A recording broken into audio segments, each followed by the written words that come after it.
Hi YouTube, hi RVers, RV Lady here.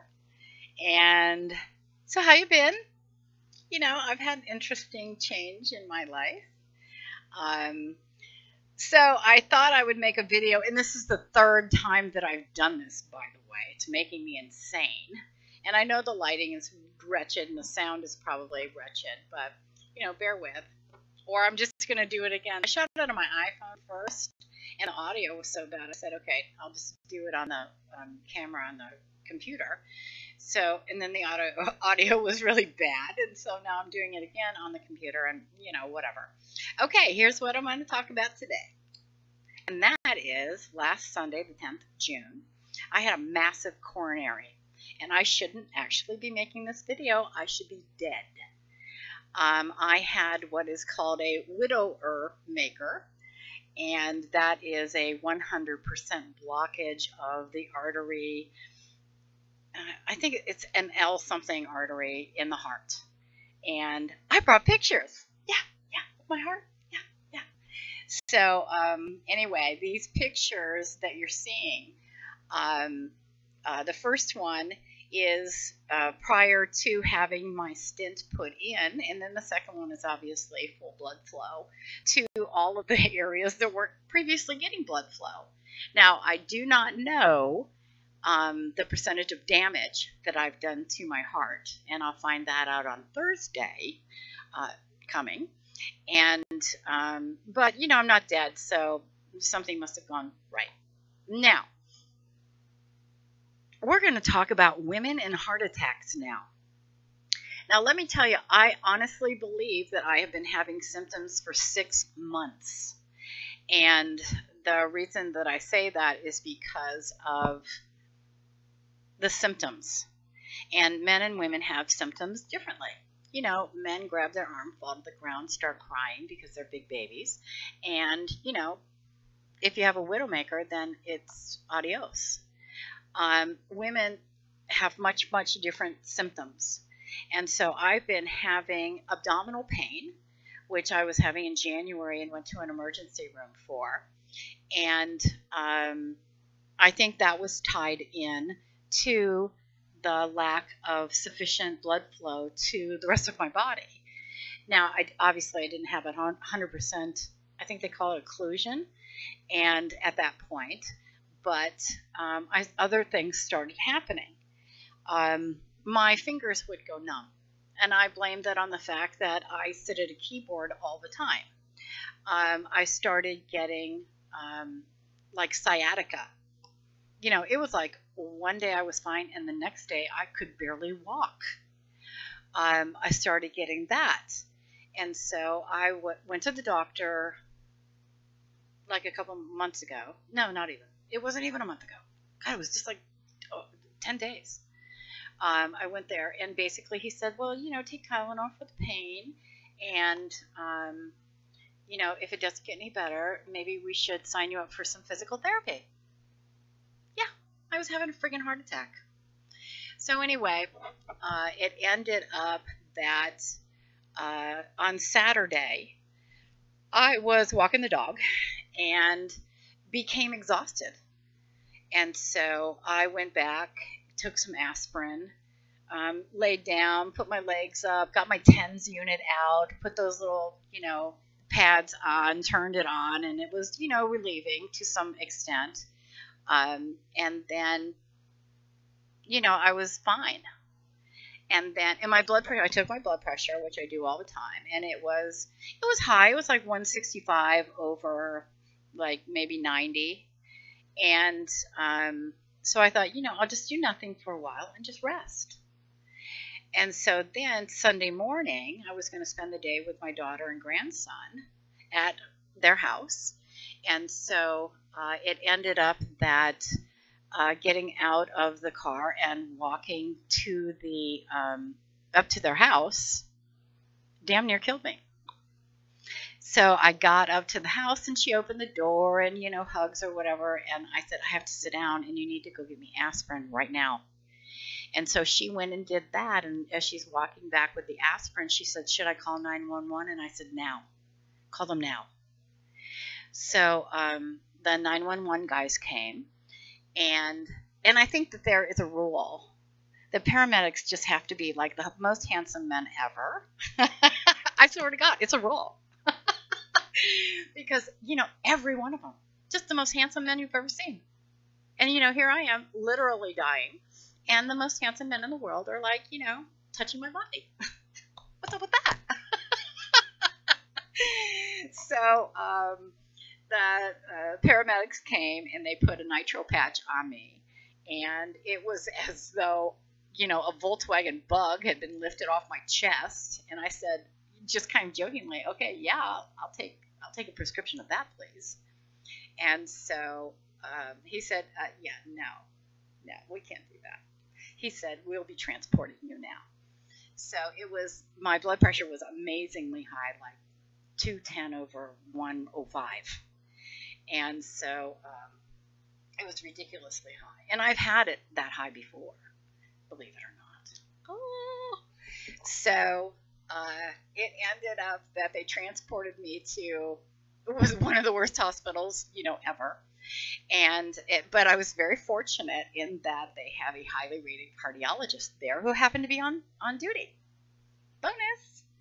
So I sat in there, they did their basic workup and blood work, EKG, that sort of thing. I was just sitting there fine. I was happy with the nitro, other than the fact that the nitro gives me a friggin' migraine.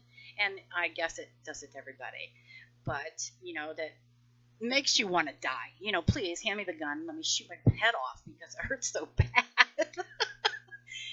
So it ended up that I was there for about an hour and a half. My blood work hadn't even come back yet. The EKG was showing that, I was having some heart difficulty, which, my blood pressure told them that.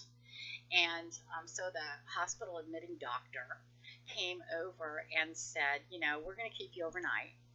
He said, call whoever. And he was asking me questions like, does heart disease run in your family?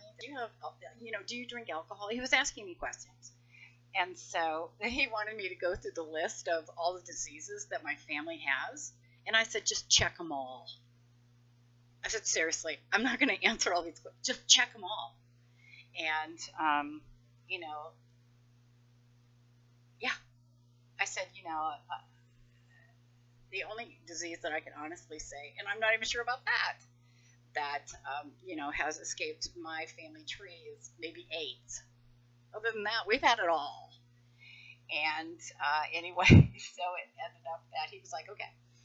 And so he leaves, and the nurse came over, and they had put in like 2, if not 3 central lines. And that's when they stick the needle in so they can deliver whatever medications they need to deliver easily. So anyway, they did that. And she came over, the nurse came over, and every once in a while during the time that I was sitting there, I was saying, my pain level's at 6, my pain level's at 6. And she, put the, God, what is it called? Nitro. She put a nitro pill underneath my tongue, and the pain would go away for 15 or 20 minutes. And then, it would climb back up to 6. And I would yell at her, tell her to come and give me a pill. And so she was doing that. And, of course, my headache was getting worse and worse. And then she went to the pharmacy and she picked up, morphine or one of those fiends and injected it into my IV. And I believe the word is debriding. I could be wrong, but it was instantaneous. I began dying instantly when she did that.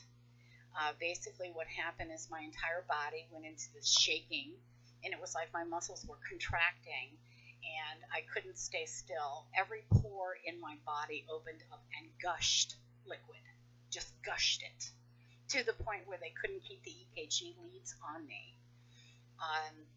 They were afraid that if I needed to be, shocked or whatever it's called, that I would they'd electrocute my entire body because there was so much water. It was phenomenal. It was within seconds, it looked as though I had just stepped out of the shower. My hair was sopping wet. Everything was wet. The gown that I was in was wet. I became so hot that I was just ripping stuff off me. And so they were like grabbing my arms and saying, no, you can't do that because you're going to rip the leads out of your arms trying to get the gown off. And, and I said, go get me ice packs, go get me ice packs. I said, under my knees, behind my back, behind my neck, under my armpit, get me ice packs. So they did that. They put ice packs all over. And they called me the stint. Okay, that's when I left the ER. That's how they referred to me for like the whole day, the stint. That saved her own life, and I didn't. But anyway, it got my body temperature down. The ice packs did, so that I would stop sweating. They could dry me off, and then put the leads back on. And as they put the leads on, and the machine started functioning or whatever, and it really showed that I was dying. The cardiologist walked in, and he had another person that he was actually coming down for. And he was going to look in on me since he, was going to get his next person and take him away. And he stopped. He looked at me and he said, I'll take her now. This guy's stable. I'll take her now. She's going to die. And so they took me to the stint lab or whatever they call it. And they inserted a stint into my groin. What is that thing called? Where they, run the wires up and stuff, and then put in the stent. Cath lab. I think that's what they called it, the cath lab. So they, put a hole in my femoral artery and then started running up the wires, and then got the stent in, and the blood flow returned, and I wasn't dead. And they sent me to ICU, where I was there for about 30 hours, and then I was transferred to the cardiac floor, where some nurse stayed with me the entire time. Same with ICU. The nurse was there with me all the time. And then they transferred me up to the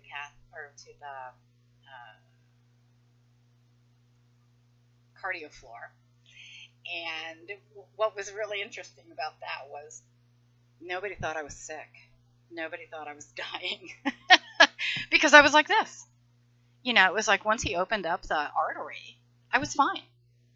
And so, he was like, okay, yeah, we're all good. But, I walked around the floor like the next day. I was there for 3 days. And I really only needed to be there for 2.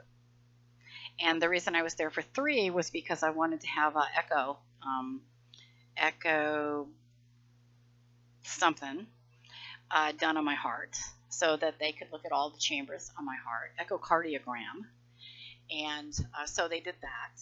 And then the other thing that I wanted to have done was, because they did cut into my femoral artery, and because they, it was basically me pushing on it to make sure that it didn't continue to bleed, I had them do ultrasounds of my legs. And that's in the event that there were any blood clots, because I wasn't really in the mood for that. And I came home on Wednesday. My heart attack was on Sunday, and then I came home on Wednesday, and Zip just couldn't believe his eyes. There I was. And because he was just a basket case the entire time I was gone, because he didn't see me leave. It was just the paramedics came, they took me away, and he was in the house, in the backyard with my daughter and son-in-law's dog, and he never saw me leave. It was just, all of a sudden, he couldn't find me. And Zip is a very needy dog. He's very needy. And so I had them bring the RV over and park it in the driveway. And then for the first day, Zip just hid underneath the RV. And then my daughter called me at the hospital and asked me if it would be okay if I left the door open during the day so Zip could come and go. And I said, yeah, for sure. It's fine. And so that's what I did. And Zip came into the RV and hid actually tried to bite my daughter because she was trying to get him to go with her outside to go to the bathroom. And and when she called me, I said, just don't bother. It's fine. If he goes to the bathroom in the RV, that's fine. Don't worry about it. It's not something that concerns me right now. It'll be fine. I'll clean it up, or you can, or we'll pay somebody to, or whatever. But I just didn't want him any more traumatized than he already was. He was traumatized. When I got back here on Wednesday, I really thought it was because he was in the RV. I thought he was going to jump out the window. Just because he couldn't believe that I was in the car and, coming to save him, I guess, or something. But he's fine. I'm fine. I have a lot of things to do, and I'll keep you updated as I can. But for today, which is the 15th of June, not dead. Yeah, not dead.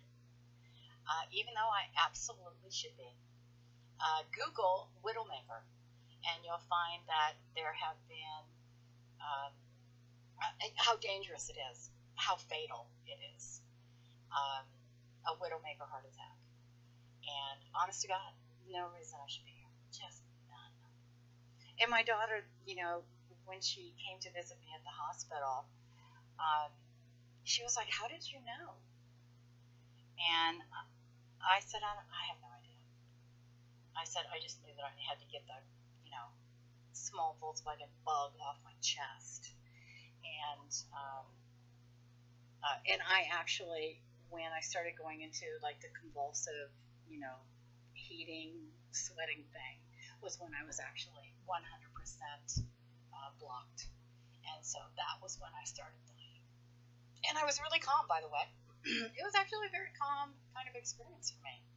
It's probably lack of oxygen, but I was very calm. And even the doctor said he said, I wish all my patients were like you. When I was in the cath lab, they gave me again another shot of morphine or whatever, one of those, and I was throwing up. It was, and I told him. I said, I have to throw up now. And so the nurse was, holding the barf bag, and she says, just turn your head, don't move the rest of your body.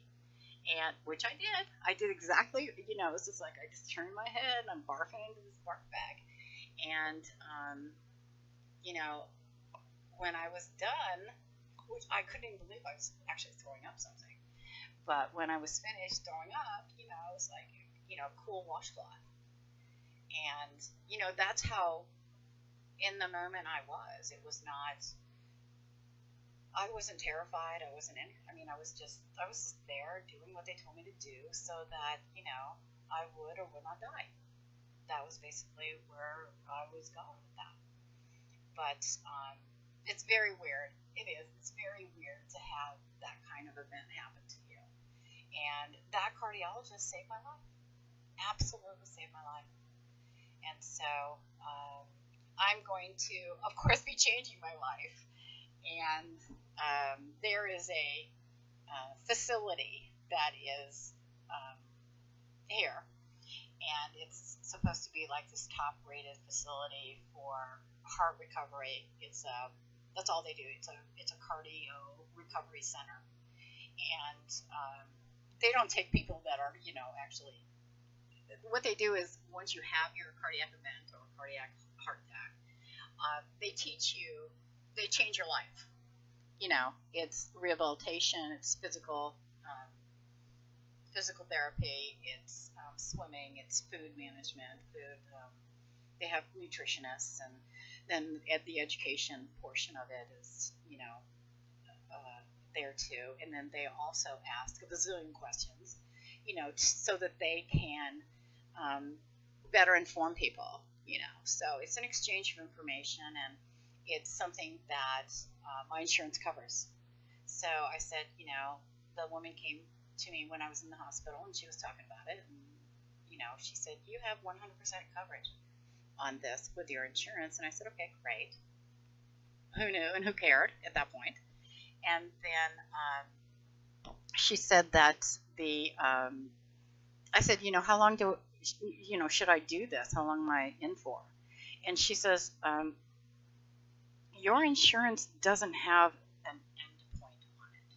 So typically, people will have a 6 month and then their insurance company cuts them off. But she said, there is nothing on yours. So you're open-ended.